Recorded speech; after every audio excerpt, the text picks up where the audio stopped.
how much it means to our family.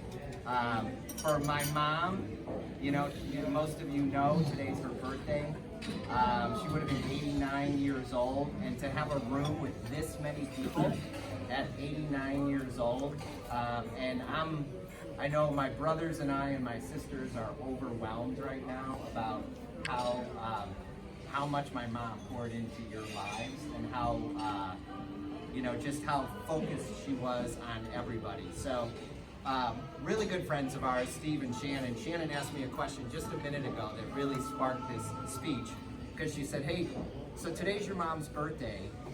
What did that look like for your mom? What did she love? What was her favorite part of a birthday?" And I said, "Man, that is such a great question. My mom wasn't into gifts. She wasn't into she wasn't into a big affair. She was into people and us and family and being surrounded by her grandkids and her kids." And when we got together, Tom did such an amazing job today with the eulogy, just telling about my mom's life and what she was like for him. So I just wanted to let you guys know, because a lot of you have fallen out of touch, obviously, with my mom, and that's what's so beautiful about these celebrations, getting back together. But I wanted to just tell you how my mom's life ended and what it was like after my dad passed away. And so one of the things I will tell you is, if you take time, and you'll see them, but there's a lot of grandkids in the room. If you ask the grandkids, like if you go up to my daughter Sasha and you ask her, "Who do you think was Grand's favorite?" she will say, "You know what, I was Grand's favorite, for sure." If I asked Sumana that, Sumana would say, "I was probably definitely Grand's favorite." All the way from Ryan and Rory and Natalie and Andrew.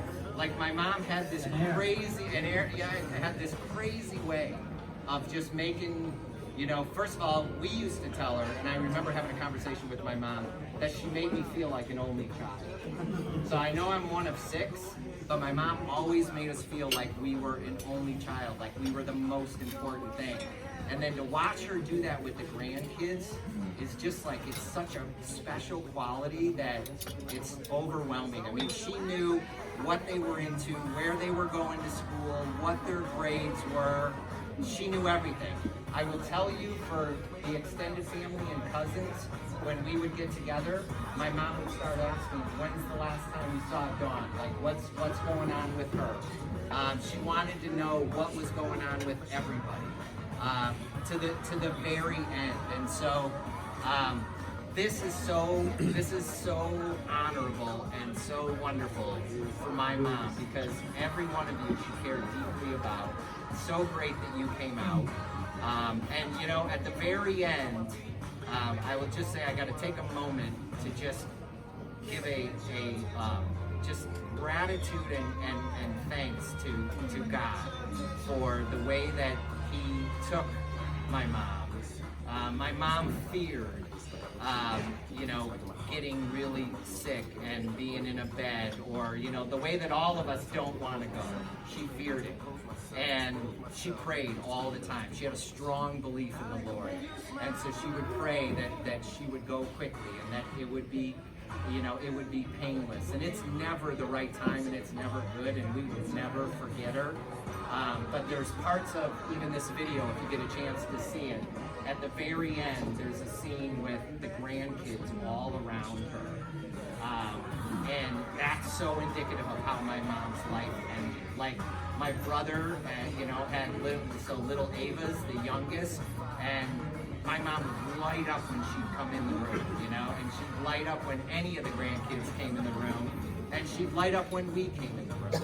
And so I just think it's so great that you all came. It's so indicative of what my mom would want on her birthday. This is exactly what she would want. And one of her biggest prayers was, and she would tell us all the time, when it's my time and when I go, I want a whole room full of people laughing, having a good time, telling stories.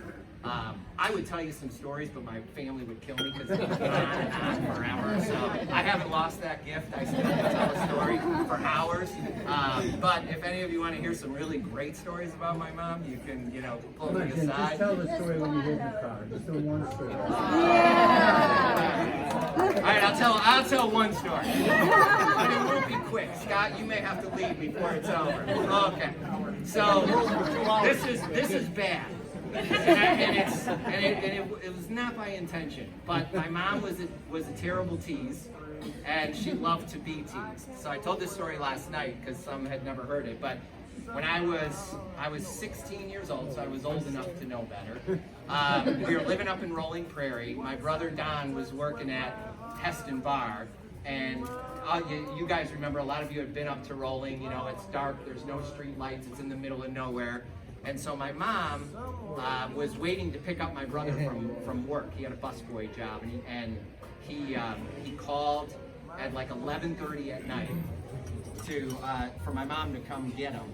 So I heard my mom say, "Oh yeah, I'll be right there." So I thought it'd be really fun to run out in the car and hide in the back seat, and maybe scare my mom when she got in the car. So yeah, again, I was old enough to know better. So I got down in the back seat, and my mom got in, and she didn't see me. The light goes on in the car. I thought she would see me, but she didn't see me. So now she backed down that big long driveway in Rolling Prairie, and I thought as she was looking backwards, she would still see me, and she never did.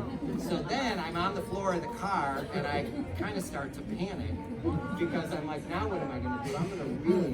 I'm gonna really scare my mom, driving in the pitch black. So I decide I'm not gonna scare her, but I don't know what to do. So I just sit up in the back seat and stare in the rear view mirror and don't make a sound. So my mom, at one point, and I always tell the story, she had the cigarette going, she had the music going, and she stared in the back seat and saw my eyes and screamed at the top of her lungs. And almost lost control of the car, gathered herself. We get to the restaurant, she picks up my brother, she's screaming at my brother about how there's something, and you guys that know my mom know this term, but she said there was something radically wrong with me. The story ends, she came home, my brother was so mad at me, because he's like, "What were you thinking?" I'm like, "I don't know what I was thinking, but I panicked." And then she got home, and only as my mom could do, she marched down that hallway. Now it's midnight, and she flung open the door to the bedroom, and the door slammed against the closet door. My dad leaped up, and she was just like, she started screaming at him, "I want him sent away." And my dad was, and again, so my dad was not happy, but it's a great story because it's like, I'm sent away. You could laugh with my mom, you could tease my mom, you could do everything with my mom, and she loved it all. And so I know she loved every one of you. I know she would love being here, and there's just no better celebration than what we're doing right now for her. So on behalf of my family, especially my sisters that put this all together, my whole family all came together. Thanks for being here. We're gonna figure out a place to go afterwards, and if anybody wants to, how we all are, we'll keep the party going. But, Jimmy? Yeah. I always thought it was Tim and I that were going to be the dad to your mom. She would say that all the time. All the time. Allie. Yeah, so, thanks everybody. Thanks for coming.